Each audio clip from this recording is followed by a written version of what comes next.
Eh bien bonjour à tous, aujourd'hui vidéo consacrée à Valkyria Apocalypse, un autre manga de mon cœur, dédié donc au combat. Et donc cette fois-ci c'est un top bien sûr des personnages les plus puissants, en tout cas à l'heure actuelle, puisqu'on n'a pas vu encore tous les participants à l'œuvre, mais de ce qu'on a vu, je vais essayer d'établir un classement. En attendant, pensez à liker, pensez à vous abonner si pas déjà fait, et maintenant place au top.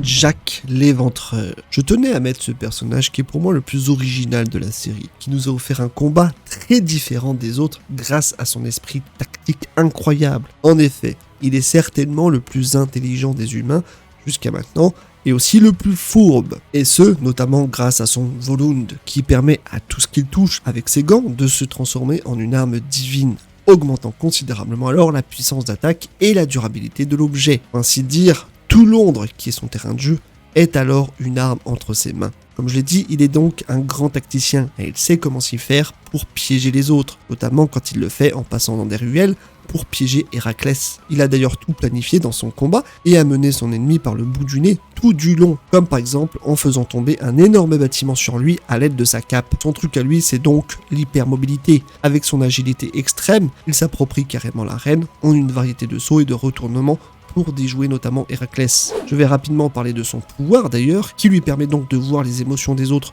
sous forme de couleurs, et qui donc d'une certaine façon lui permet de comprendre les intentions de chacun s'il arrive notamment à les comprendre. Lu Bu. Alors qu'est-ce qu'on peut dire sur Lu Bu ?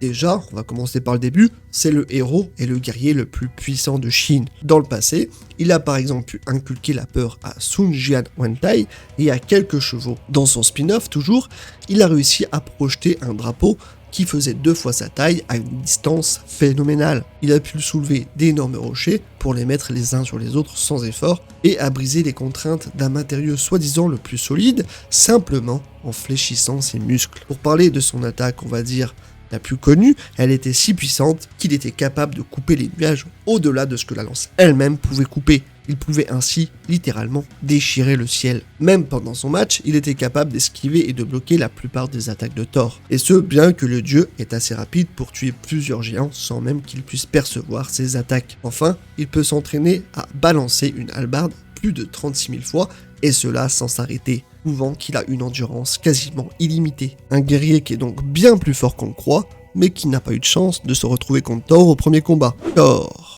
le dieu du tonnerre donc, qui est considéré, et peut-être à juste titre, comme le dieu nordique le plus puissant d'entre tous. Ce qu'on peut voir, c'est que son aura est si menaçante qu'il a réussi à effrayer Gol et Brunhilde. Cette dernière n'étant pourtant généralement pas trop affectée par ce genre de choses, puisque la plupart du temps, elle sait garder son sang-froid. Ce qu'on peut dire par rapport à son passé, c'est qu'il a pu vaincre 66 Jotun, des géants de glace donc connus pour leur force extraordinaire, ainsi que Jormungandr, le serpent-monde, qui fait donc une taille phénoménale d'un seul coup grâce à sa technique ultime. Il peut aussi se téléporter comme on a pu le voir lorsqu'il est entré dans l'arène. Aussi, grâce à sa foudre qu'il peut générer à grande échelle, elle est assez conséquente pour envahir entièrement l'arène et piéger ses adversaires très facilement. Pour revenir d'ailleurs sur Mjolnir, qui lui confère donc cette force extraordinaire, en tout cas qui ajoute de la puissance à ses coups, il serait susceptible de détruire la terre et le ciel. En outre, quand il est éveillé, le marteau est aussi chaud que la lave, faisant même fondre le sol, alors que Thor, lui, n'est pas affecté par ce dernier. Ses gants, Jerngripper, qui ressemblent au Bloodvenet Blutch, par ailleurs, c'est la petite remarque, sont censés le protéger de la puissance de Mjolnir. Mais la vérité est un peu tout autre, puisqu'il préserve le marteau de sa propre force brute, qui est soi-disant trop importante pour le marteau. Un combattant extraordinaire donc, qui a une variété de palettes à sa disposition. Poséidon, le dieu de la flotte. Déjà, il est statué comme le dieu le plus effrayant, ce qui en dit long sur la perception qu'ont les autres de lui. Il est par ailleurs surnommé le dieu le plus redoutable, le dieu des dieux ou encore Zeus Enalios. Grâce à la maîtrise de l'eau justement, ça en fait déjà justement un adversaire très à l'aise à distance.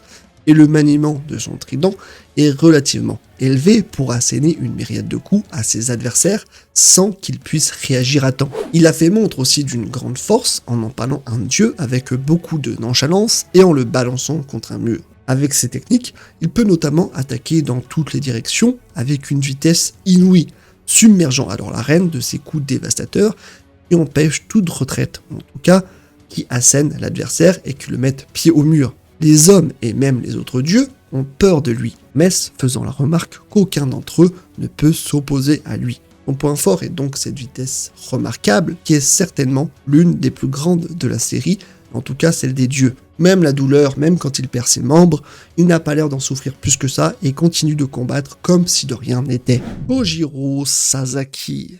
Alors c'est certainement en fait le plus rapide de toute la série. En tout cas, l'humain le plus rapide, ça c'est sûr, mais sans doute qu'il peut surpasser beaucoup de dieux. Arès, par exemple, a pu suivre le combat entre Adam et Zeus, mais a été incapable de voir venir l'attaque de Poséidon, une attaque que Kojiro a pu surpasser par la suite. De plus, il est dit que sa technique pouvait s'adapter à toutes les vitesses, et ce qu'importe le nombre d'attaques. Comme ce combat se passe après celui de Zeus, on peut convenir qu'il est donc plus rapide et qu'il est capable, en tout cas qu'il serait capable de s'adapter à la vitesse de Zeus. Il a par ailleurs été en mesure de percevoir Poséidon à sa vitesse maximale, plus tard d'y réagir et même de la surpasser. Même Hermès a été surpris d'une telle rapidité. Il est aussi, bien sûr, un sabreur exceptionnel. Il a pu vaincre son ennemi en le démembrant à plusieurs reprises. Son plus grand atout, bien sûr, est sa capacité à scanner son environnement pour pouvoir réagir en conséquence. Il est d'ailleurs dit qu'il a pu scanner le monde entier, voire carrément l'espace dans son ensemble. De par son expérience, il peut esquiver la plupart des attaques, si bien qu'on le comparera aux yeux spéciaux d'Adam. Zeus lui-même, qui est médisant envers la plupart des humains, le reconnaît comme étant plus fort que Poséidon. Avec toutes ses qualités, il fait partie des humains les plus puissants et sans le moindre doute le plus rapide d'entre tous. Ajun. Je vais donc vous parler cette fois du légendaire berserker de l'Outre-Monde et le seigneur des mondes du 6e ciel. Bon, déjà c'est un super beau titre, faut l'admettre, ça en impose. Avant de devenir Ajun donc, il était le dieu de la tristesse Zerofuku. Il s'agit du démon le plus puissant qui existe. Aussi, il a détruit la moitié de l'enfer. Comme la plupart des dieux aussi, sa vitesse est très impressionnante, mais elle est probablement même au-dessus de la moyenne de ceux-ci, puisque même Gol fera la remarque en la qualifiant de folle. Pour ce qui est de son atout, eh bien il a la capacité de créer des armes à partir de la chair de son propre corps. Ces dernières étant particulièrement durables et efficaces puisqu'elles égalent même les armes divines. Il a ainsi pu créer une immense épée à partir de son bras gauche amputé, une immense épée fouet foreuse à partir de son bras droit qui était si puissante qu'elle a transpercé le bouclier Ahimsa de Bouddha, une faux ou encore une hache. Par ailleurs, il peut aussi durcir des parties de son corps, agissant comme un bouclier. Ensuite, il faut dire que même après avoir été coupé en deux, il a été en mesure de rester conscient et de recourir à une ultime technique pour continuer de se battre et tenter le tout pour le tout. Bouddha.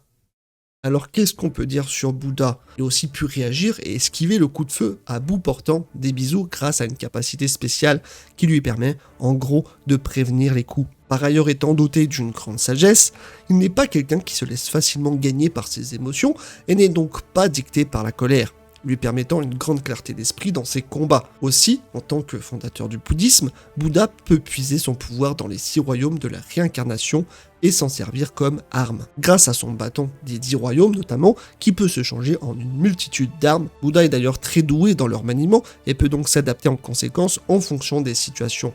Il a ainsi pu invoquer une hallebarde avec le premier royaume, une énorme batte de métal à pointe avec le second, une épée courte avec le troisième, un bouclier géant doré avec le quatrième, et une faux géante à tête de lion avec le cinquième, qui lui permet de générer une énergie à partir de la gueule du lion. Avec pure illumination, 8e conscience, Bouddha peut voir un moment dans le futur en lisant les fluctuations de l'âme d'une créature et le rayonnement à la lumière de leur volonté pour déterminer leur action, lui accordant ainsi une forme de précognition.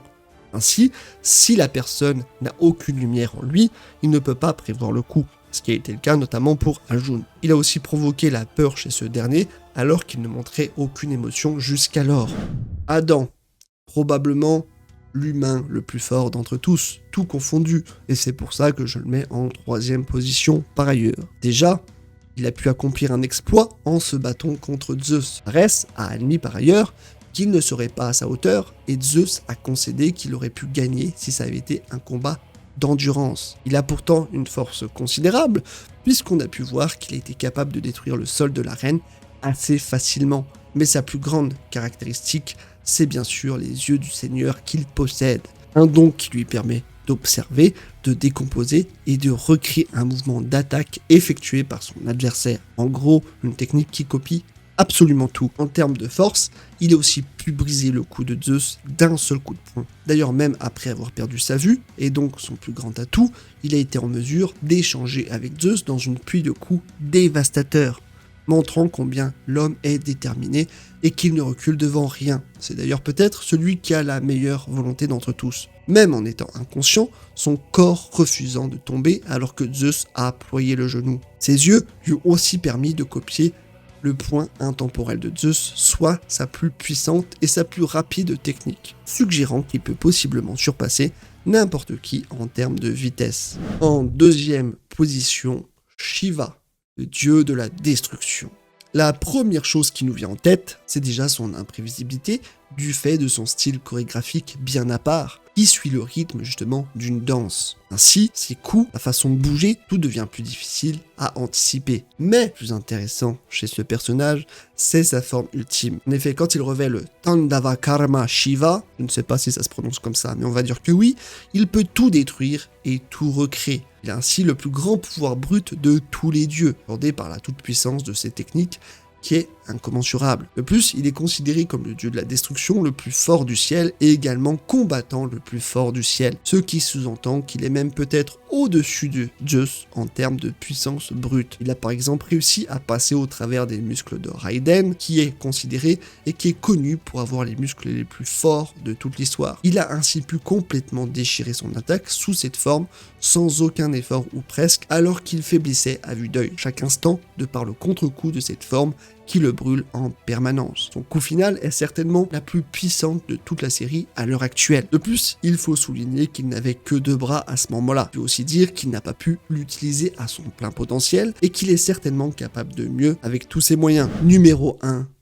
Zeus, celui qu'on appelle le dieu père du cosmos. Cet homme, à juste titre, est considéré comme le roi des dieux et le boss final par certaines personnes. Ce qu'on peut dire, c'est qu'il a réussi à vaincre son père Chronos, un titan. Il a gagné aussi la Titanomachie, un tournoi entre les titans et les dieux pour décider qui régnerait en maître. Il a aussi réussi à effrayer un dieu suprême, comme ce fut le cas avec Shiva. Quant à sa force divine, elle lui permet de tout terrasser, comme on a pu le constater justement avec un petit marteau lorsqu'il a détruit le sol. Il est aussi capable de changer la taille de ses muscles et de proportion selon son bon vouloir. Il a pu arrêter le coup de poing d'Héraclès et Arès à lui seul, montrant combien il est déjà supérieur à ces 2 monstres de puissance. Sa vitesse est parmi aussi les plus grandes, puisqu'il peut frapper si vite que ses coups sont déclenchés en 0,0000001 seconde. Autant dire que c'est très peu. Et encore, il dispose d'une technique qui peut tout simplement